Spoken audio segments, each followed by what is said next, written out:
سلامونه او نیکې هیلې ښه راغلاست مسافر چینل ته. د نن ورځې ښه خبر دا دی چې متحده عربي اماراتو 15 کلنه سیاحتي ویزه اعلان کړه. دغه 5 year multiple entry tourist ویزه نن د امیګریشن لخوا اعلان شوه. د دې ویزې په ترلاسه کولو سره به اماراتو ته 15 کاله پورې سفر کولی شو. د آی سی ای په وینا چې دا د ټولو نشنالیټي یعنی د ټولو ملتونو لپاره دا ویزه ورکول کیږي. د دې ویزې قیمت 650 درهمه ټاکل شوی ده چې د آی سی ای ویب سایټ لارې به تاسو ته درکول کیږي. بله د خوښۍ خبره دا ده چې په دې کې هیڅ نوع سپانسر ته ضرورت نشته، بلکې تاسو به په خپله د خپل ځان سپانسر کیدلی شئ. کله چې د دې ویزې پر اساس تاسو متحده عربي اماراتو ته سفر وکړ، تاسو کولی شئ چې د 90 ورځو لپاره په اماراتو کې پاتې شئ. که چېرته تاسو غواړئ چې د 90 ورځو څخه زیات پاتې شئ، نو تاسو کولی شئ چې د 90 نورو ورځو لپاره هم خپله ویزه په داخل د اماراتو کې تمدید کړئ. کله چې تاسو د آی سی ای ویب سایټ ته ورشئ، نو تاسو نه به د بینک سټیټمنټ غواړي. د بینک سټیټمنټ په جمع کولو نه وروسته دا د امیګریشن اتارټي کار ده چې دوی تاسو ته دا ویزه درکوي او که نه. د خلیج ټایم پر بنیاد د دغه ویزې د اپلای کولو لپاره داسې پروسس دی. تاسو به لومړی د آی سی ای ویب سایټ ته لاړ شئ او هغه ویب سایټ کې به تاسو انډیویژول یعنی فردي آپشن به انتخاب کړئ.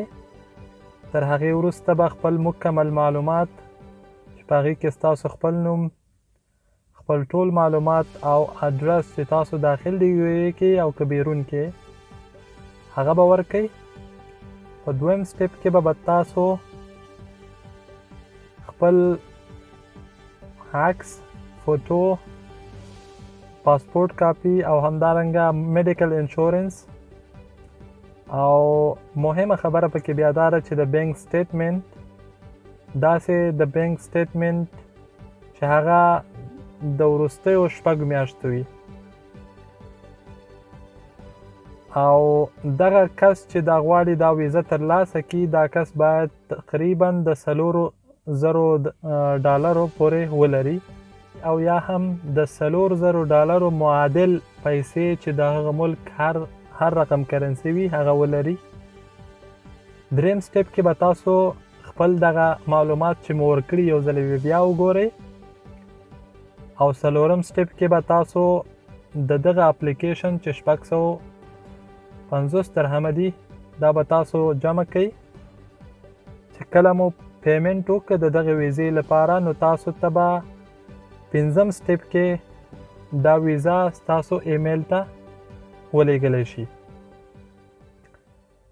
خو یاد دې وي چې دغه ویزه د 90 ورځو لپاره په یو کال کې تاسو په اماراتو کې پرې پاتې کیدی شئ او د دغې اول نه تر 5م کال پورې به هغه وخت شروع کیږي چې تاسو په لومړي ځل ویزه ترلاسه کړه او اماراتو ته مو په لومړي ځل په دغه ویزې باندې سفر وکړه.